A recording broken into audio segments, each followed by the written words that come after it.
all you think you know lies an undiscovered Egypt. There are archaeological horror stories. Death was not an end, but the beginning of eternity. It's simply a changing of state. It was an underworld that rewarded the worthy, but the wicked had cause to beware. What awaited was every Egyptian's greatest nightmare. Now, Peter Woodward guides you through an Egypt few are privileged to see. Egypt beyond the pyramids.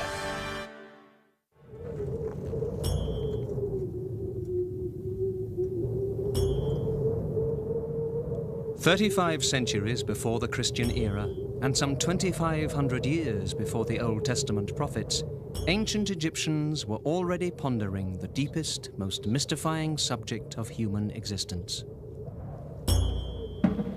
All societies struggle with the greatest mystery of life, death. But few have approached death with greater directness or with such enormous respect, ceremony, and ritual as the ancient Egyptians. For them, death was just one of a whole series of cycles. The Nile rose and fell, crops were planted and harvested, a person lived and died. But if you were properly prepared, the greatest cycle of all began after death.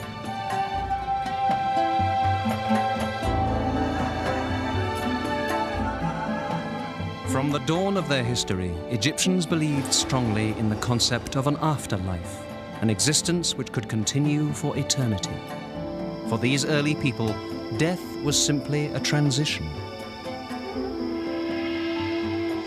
In ancient Egypt, death was ever before the people, because to them it wasn't the great end that it is to us.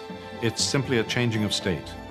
And of course they're going to go on living, and their spirit, their life force, their personality is going to be able to transcend all the actual trauma of death and go on into the next life.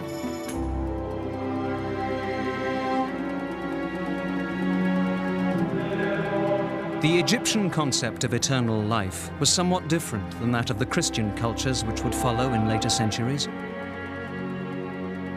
Egyptians were not hoping for a better life, some celestial paradise after death. They simply wanted a continuation of the life they knew and loved here on Earth.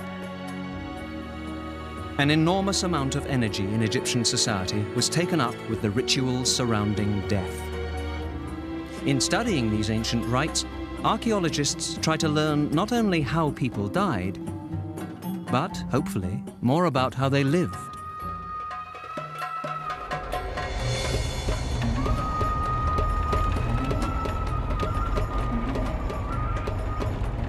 How do you deal with death? It's the old question. Archaeologists are still trying to find out how the ancient Egyptians answered it. We're picking our way through some rice paddies, here in the Nile Delta, on our way to an excavation of a very early burial site. It's Old Kingdom, 4,500 years ago.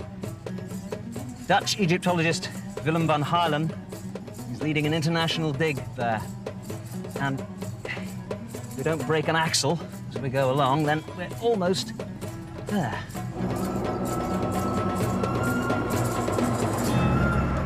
Most of Egypt is desert, and the bodies of ancient Egyptians buried there have remained intact for thousands of years. But conditions in the Nile's delta region are very different. Here, the many branches of the great river feed a water table which is very close to the surface. Most things buried in the delta mud decompose quickly.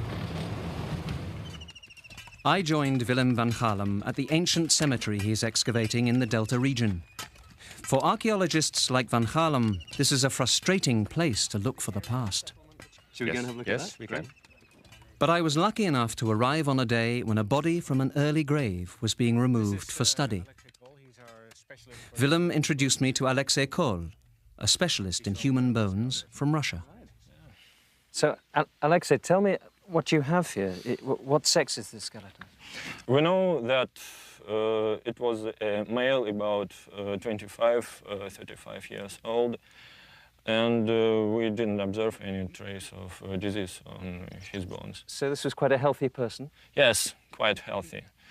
So here we have the legs, and this is the pelvis area? Legs, pelvis, you can see arms here. And the ribs? Here. Yes, ribs, yes. And this is the skull?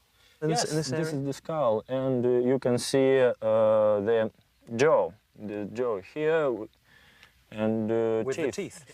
And 13 beads. How old is the skeleton? Very broadly spoken, between 2500 and 2000 BC. So it's between 4000 and 4500 years old. But even with this crude burial, there are offerings placed here which would suggest that even at this early stage there was a very strong sense of the afterlife and where this person was going after death. Absolutely. These vessels probably contain some kind of foodstuff. In other burials we found fish bones in these vessels, so that may have been fish and in some way preserved, salted or something like that. So you're going to be taking the bones out today and the offering jars, perhaps? Yes. And if you want, you can help us by taking out some of the beads, for example. That would be great, thank you. No Egyptian was buried without preparation for the life to come. This man was sent to eternity with a necklace. I was able to find several stone beads from that necklace, which will be saved for further study. So, there's the next one. How do you keep track of all these? Well, we give this number 3 because there's a small one in between we haven't taken out yet. Huh? And then we put them in film boxes with the number written on it. So we can reconstruct the exact order according to the sketch I made. You must have thousands of film boxes. Yes, we have. They're very useful for taking samples and small finds and things like that. Yeah. Oh, well, there's... For as much as Van Gaalem and his colleagues are learning about this 4,000-year-old man, there is much we will never know. What was his name? What did he do to earn his living? Did he have a family? What we can be sure of is that he hoped he could find his way to eternal life. But moving from the world of the living to the everlasting life of the dead was not automatic. It was a complex and highly ritualized event which could only be successfully negotiated by those who had lived a moral life. And even they had to be prepared to overcome many obstacles. Passage to the afterlife occurred in a region the Egyptians called the underworld. And presiding over this deeply mysterious realm was the great god Osiris. The spirit of the dead person was taken before Osiris and a court of 42 other judges. Here the spirit was asked a complex series of questions or riddles about his or her life. Giving the correct answers to these riddles was vital to gaining the afterlife. They had to pass a moral and ritual test before they could enter the afterlife. There was a judgment of their moral and ethical value. They then had to become empowered with magic in the afterlife so that they could defeat the many dangers which existed there. The most critical part of this examination was known as the weighing of the heart. In this ceremony, the heart of a deceased candidate was weighed against a feather. If the heart balanced the feather, the person could enter the afterlife.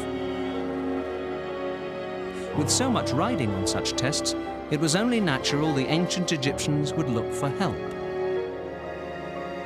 While the physical body was being mummified and entombed, the spirit was undergoing its great journey through the underworld in the hope of being reborn in the afterlife. Now, there were maps, guides to this journey. They're commonly called the Book of the Dead, and it's parts of that you'll find on the walls of every tomb. They were directions, instructions to the departed spirit. Sometimes these funerary texts go to the extent of either describing or even providing a map of what the afterlife is like and what are the routes through the afterlife. And that's very important because the routes are very dangerous to follow.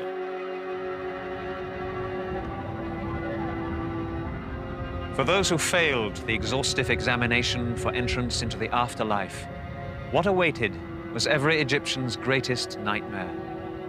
Those who were judged unworthy were cast into hellish pits and tortured. Those who failed the test were fed to the great beast, Amit, the eater of the dead. But for a people who so loved their land and the life it gave them, perhaps the greatest fear was the thought of spending eternity without their beloved Egypt.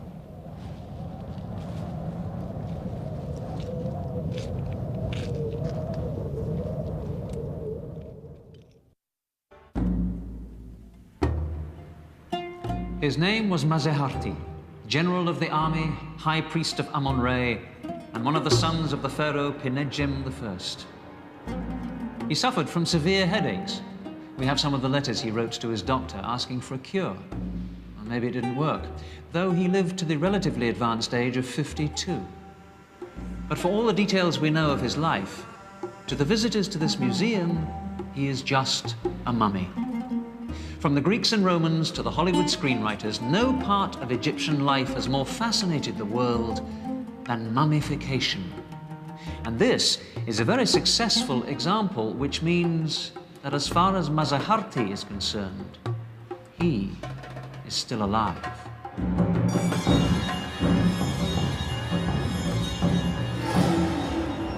The world's fascination with mummies is not a recent phenomenon. Napoleon was intrigued by mummies when he invaded Egypt in 1798. Early archaeologists seemed obsessed with these preserved corpses. Other than gold, nothing dominated their efforts more than looking for mummies. But in their zeal, they weren't always too careful in the way they handled the dead. The result was an imperfect understanding of the meaning of mummification and how this remarkable practice came about. Ancient Egyptians believed that our friend Maseharti could continue to live after death only if his body had been preserved.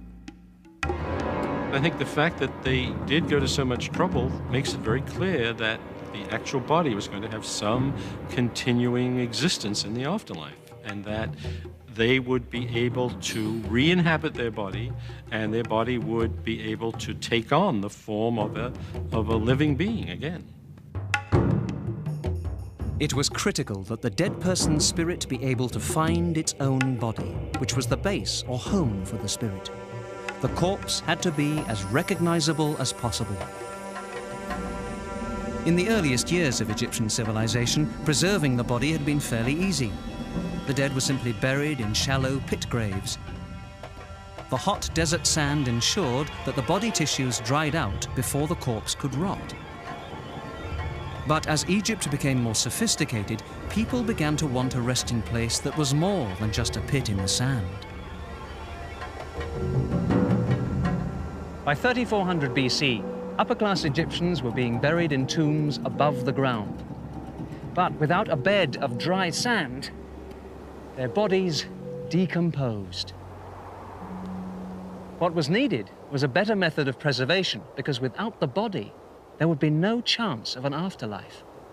It took the best part of 1,000 years, but what evolved was a highly complex system of mummification.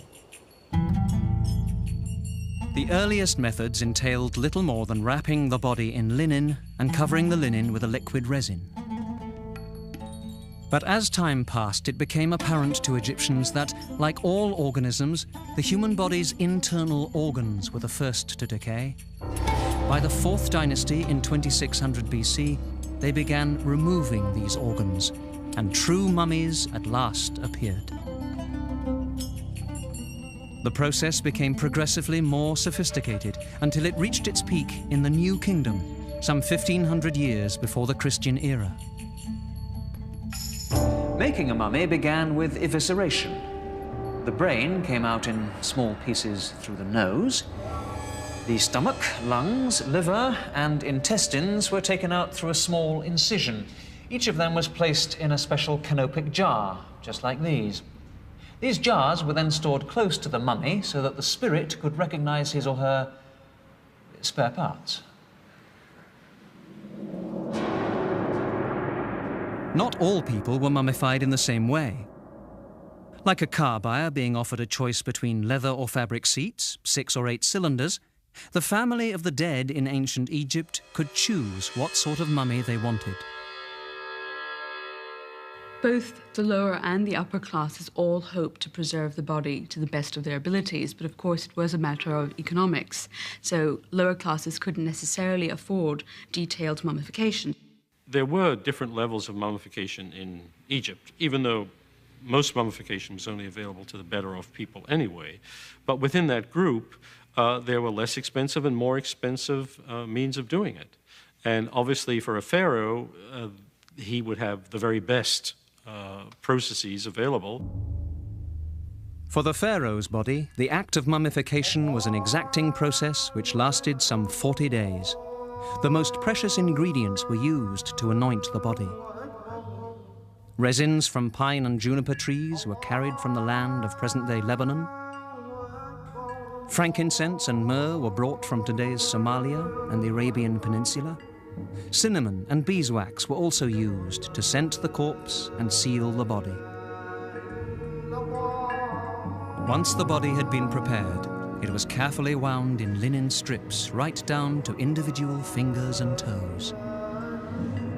As centuries turned into millennia, the quest for the ideal mummy continued.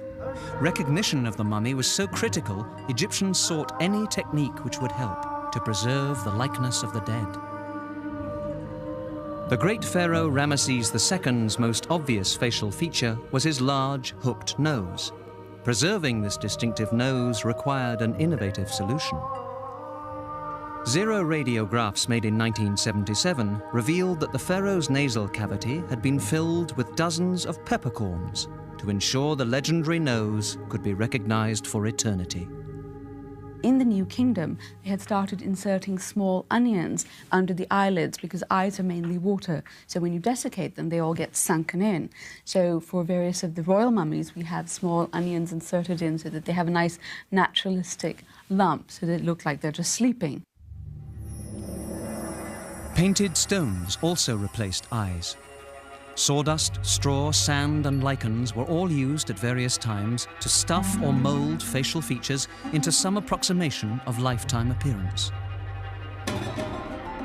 We don't know much about the people who actually performed the process of embalming the dead.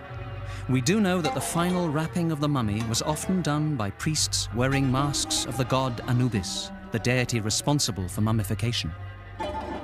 Once the wrapping of a pharaoh's mummy was complete, it was often covered with a funerary mask, bearing the likeness of the pharaoh.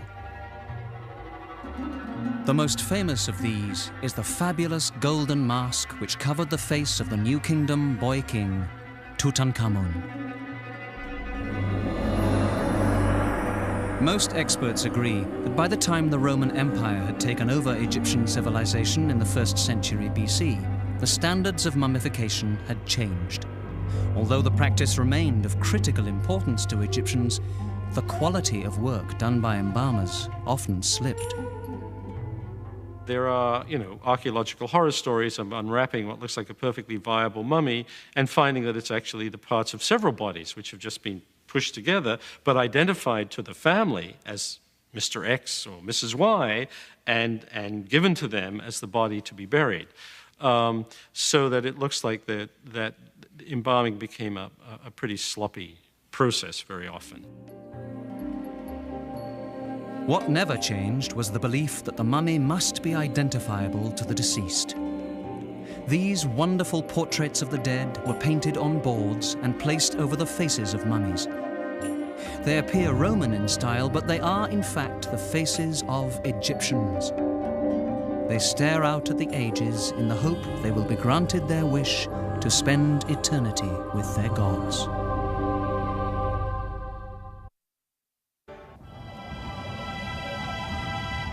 Just as the process of mummification had slowly evolved, so did Egyptian attitudes about where to bury their loved ones. The earliest Egyptians had been buried in the sand. By the time of the first pharaohs, the concept of death and the afterlife had become more sophisticated, and Egyptians began to look for better ways to entomb the dead. Over 3,000 years before the Christian era, Egyptian attitudes towards burial began to change. Simple pits in the desert were no longer seen as adequate. What was needed was a more permanent, substantial home for the dead. A structure with space for all the things that the dead would need on his long journey through to the afterlife. And a space for offerings and food for his refreshment.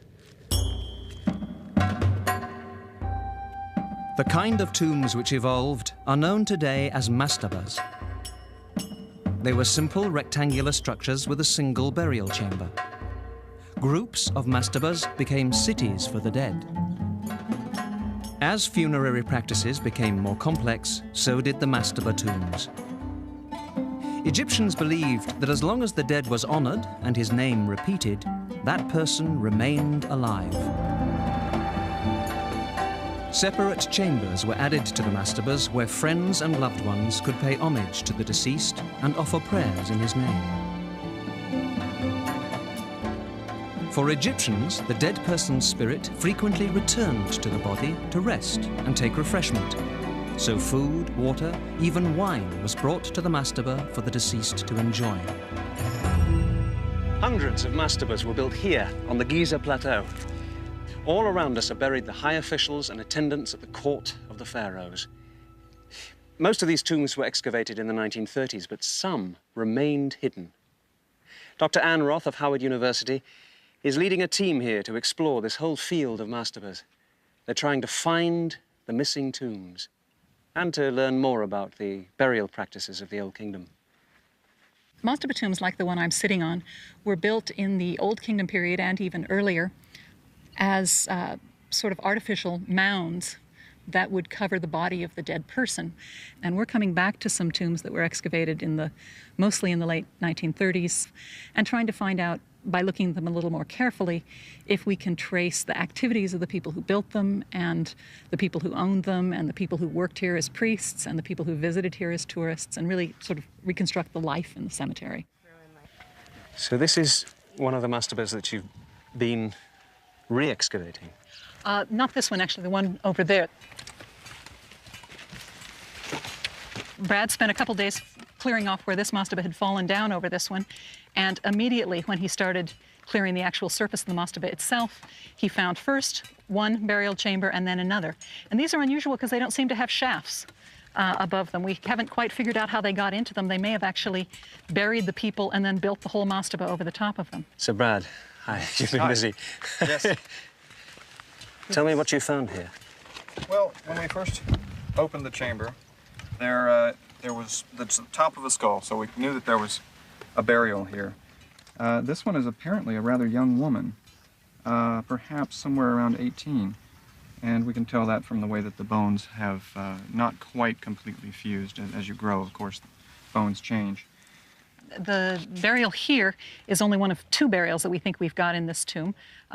We were looking for the shaft of that, and while we were looking for the shaft, we ran across a second one, which I think you're about ready to open, aren't you? Yeah, I think so. This body is partially excavated, but in this other spot, we have probably a complete burial.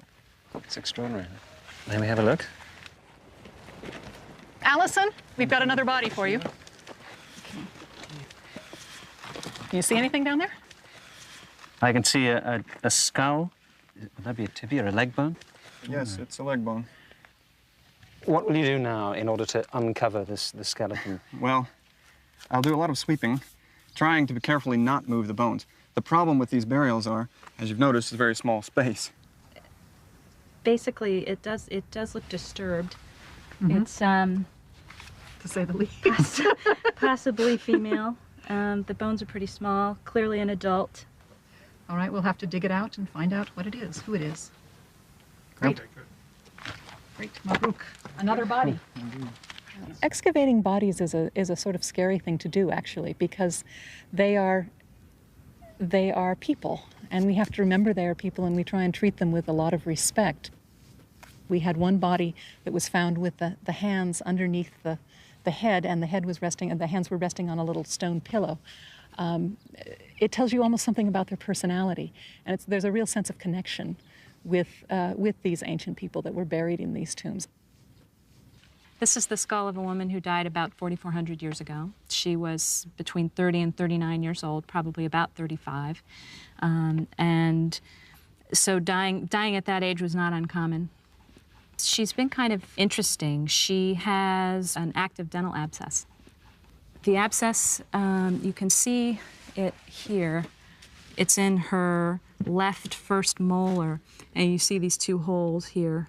Probably very painful and possibly related to her death. It is possible to die from an untreated dental abscess. The Egyptians had a very high rate of tooth wear because they ground their grain on stone grindstones, and that put a lot of grit into the flour, and there's a lot of ambient dust. And so you can imagine that a lifetime of eating bread made that way, it's like chewing on sandpaper. Through their work, Anne Roth and her colleagues may be offering the ancient people they study the eternal life they so desired. We hope we make them live longer by studying them and telling something about their lives, because the ancient Egyptians believed that part of your soul was what other people thought of you. So by forming these human connections with these dead people again, we hope we're atoning for any disrespect that we may be showing to their bones. The bones contained in these mastabas at Giza belonged to common middle-class people. But even for pharaohs, death at last arrived.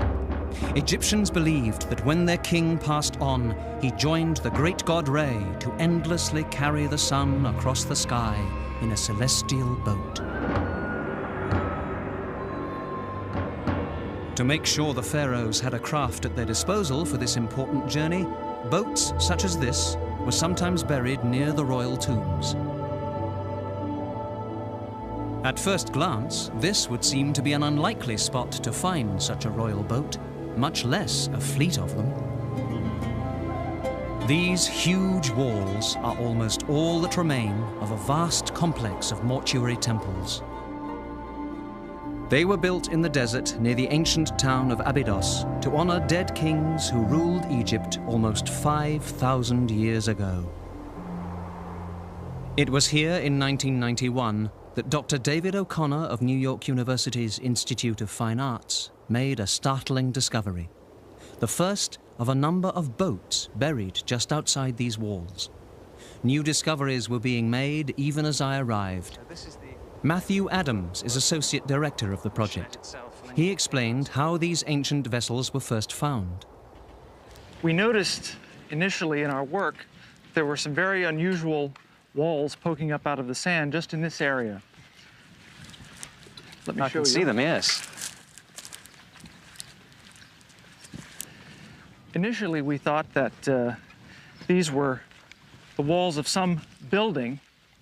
You can see the mud bricks here, and just a bit of the original plaster face of the wall. But they had these unusual shapes at the end. Here's a corner, and the end comes around and is curved, rounded. So what was the answer to the mystery?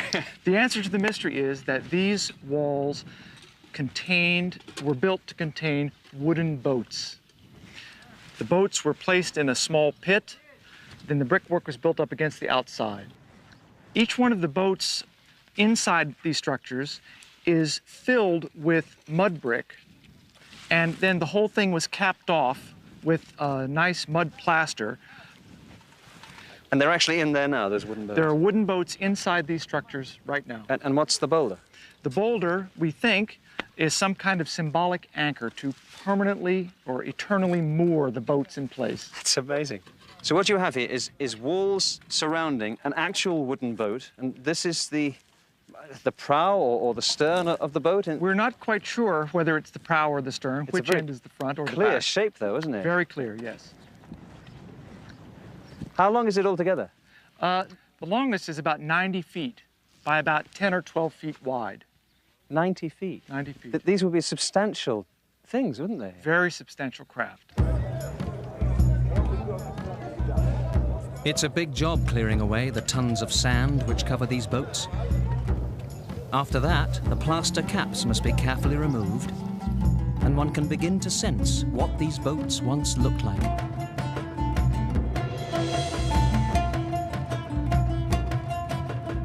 As the sand is swept away, it's possible to reveal the wooden planks of the long, narrow vessels placed here almost 5,000 years ago.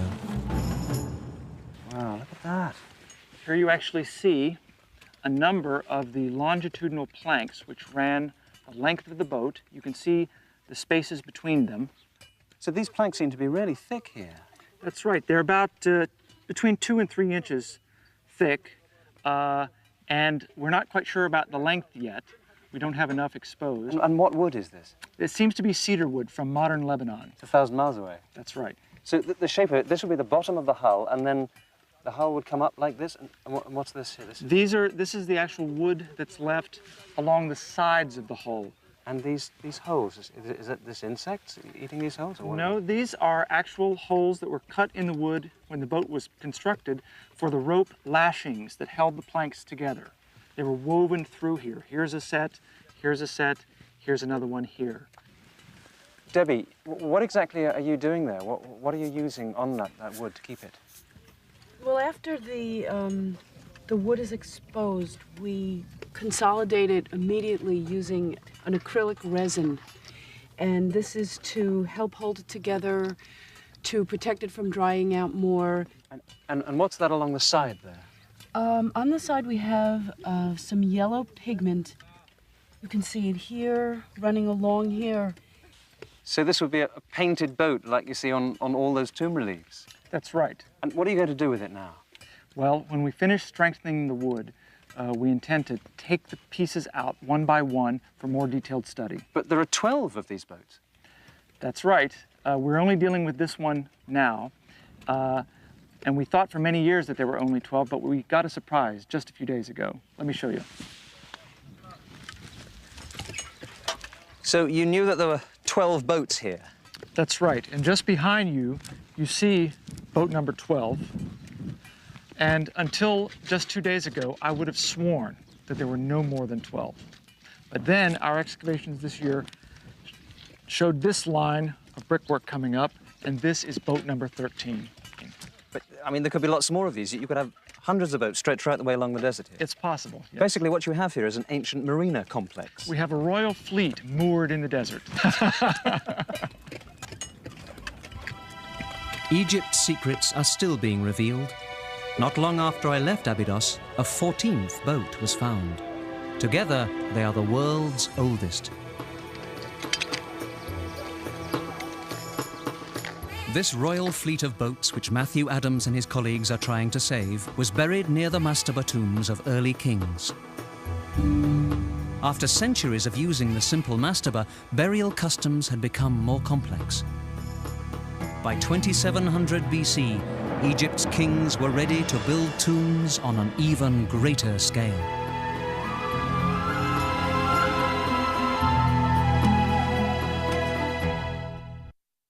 For centuries, the mastaba had fulfilled the needs of the dead. But as the Old Kingdom flourished, Egypt reached a peak of prosperity. Now the living pharaohs required something more. Not just a tomb, but a monument to their own greatness.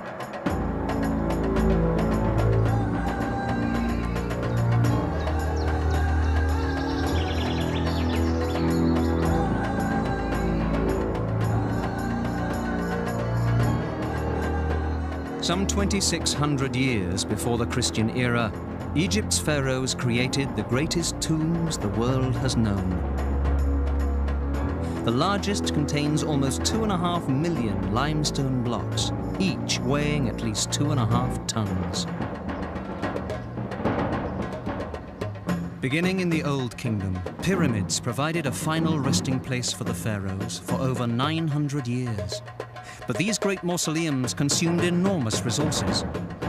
The construction of even smaller pyramids strained Egypt's economy. Even when buried deep within the pyramids, the tombs of the pharaohs were not safe from the robbers who so successfully plundered their remains. Late in the Old Kingdom, Egyptian royalty began to look for other locations where their dead could rest on their long and difficult journey to immortality. By the start of the New Kingdom, around 1570 BC, there was a change in religious observance. At the same time, it had become clear that the mastaba tombs, even the Great Pyramids, were not going to be safe from the ravages of the tomb robbers. So, Egypt's rulers began to look for a more secure site for the tombs of their Great One. They chose this barren valley near Thebes. Pharaohs were carried here to begin their eternal lives in the place that is now known as the Valley of the Kings. The remote isolation of the valley seemed to provide the necessary protection. Construction of a pharaoh's tomb here usually began soon after he succeeded to the throne. Some workers excavated great chambers in the limestone mountains. Others covered the walls with magnificent carvings and paintings. And still others inscribed the tomb with the proper texts to assure the king a successful passage into the underworld. Ancient texts reveal that when the news arrived of the king's death, final decoration and elaborate adornment were hurriedly added to the waiting tomb.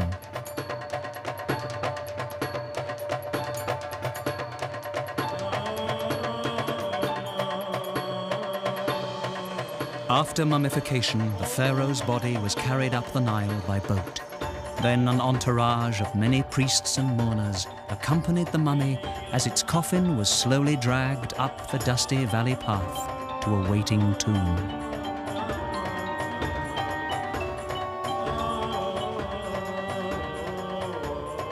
It would have taken many days of ritual and ceremony to bring the mummified body of the pharaoh from the banks of the Nile here to the entrance of the tomb.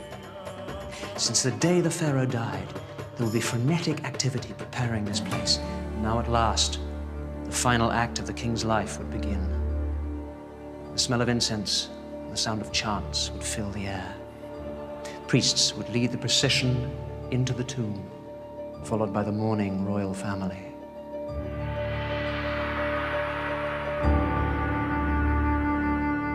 At last, the procession reached this place, the burial chamber deep within the tomb.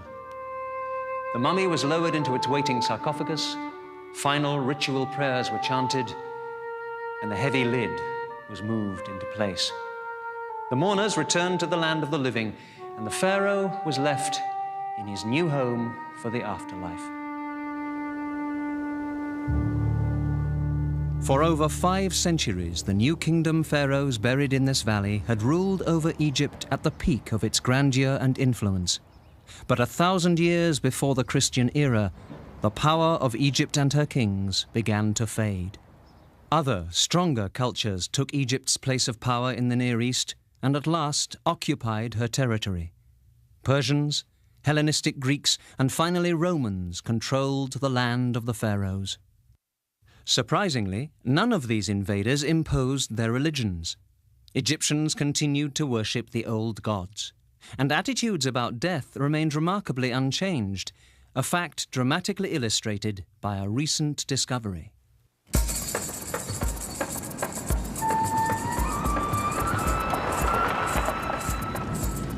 We're in Egypt's Great Western Desert, some 200 miles west of Cairo.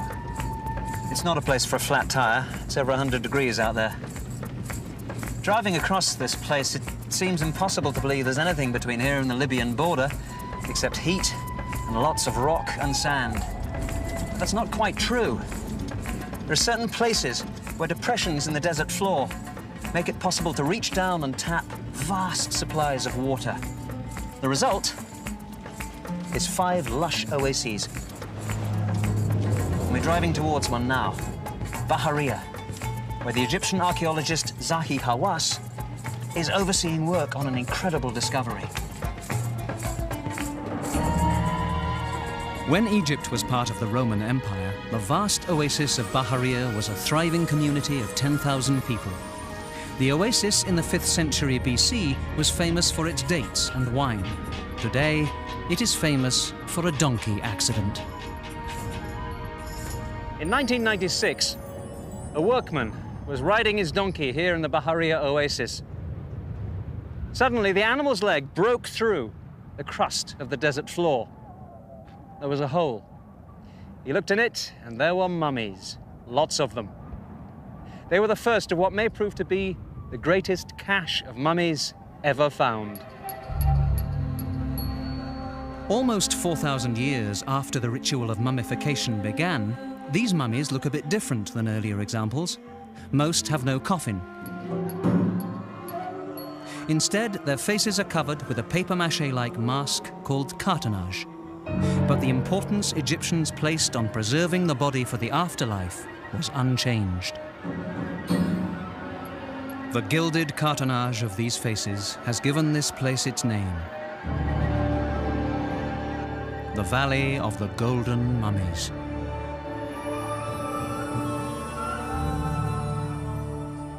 Dr. Zahi Hawass of the Egyptian Supreme Council of Antiquities is in charge of the excavation of these tombs.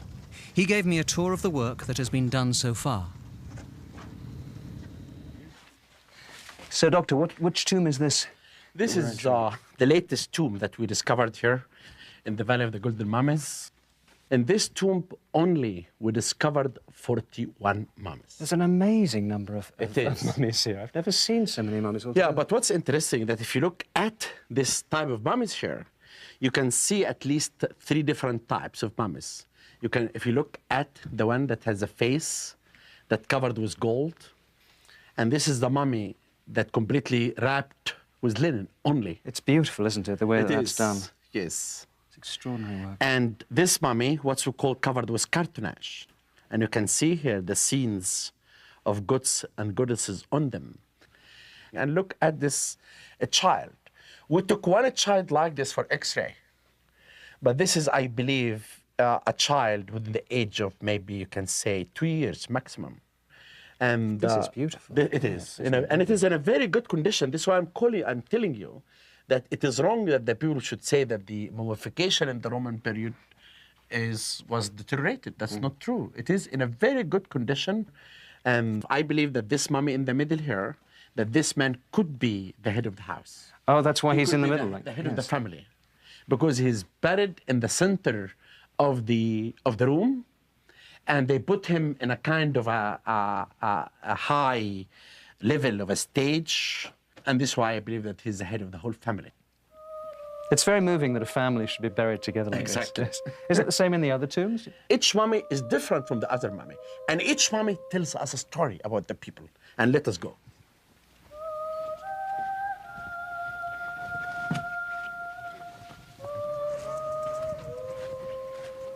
Into another tomb. Yeah. How many of them are there that you've found so far? We found in all the tombs until now 207 mummies. 207 mummies.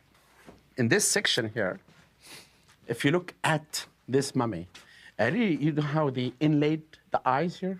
Oh, that's remarkable. Yeah, it's very beautiful, really, with the gold and the cartonnage. Would this have been a richer person than most of them? This is any mummy that you have gold on it means that this man was rich enough. And this one's plaster, isn't it? Yes, but this is, I believe, was a bride.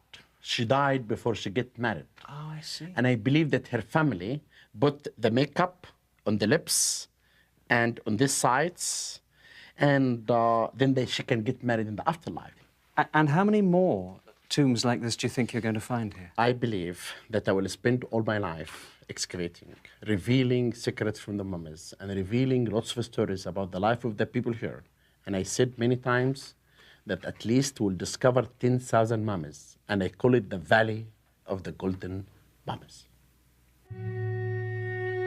It is easy to think of the act of mummification as pertaining only to the great pharaohs. It is their tombs that have attracted so much effort and attention from archaeologists. But the tombs at Bahariya are filled not with royalty, but with common people. A father buried with his child resting on his chest. A woman gazing at the mummy of the man she loved. They remind us that the average citizens of ancient Egypt also sought to cheat death's corruption of the body. For most of 4,000 years, mummification was an important part of Egyptian family life.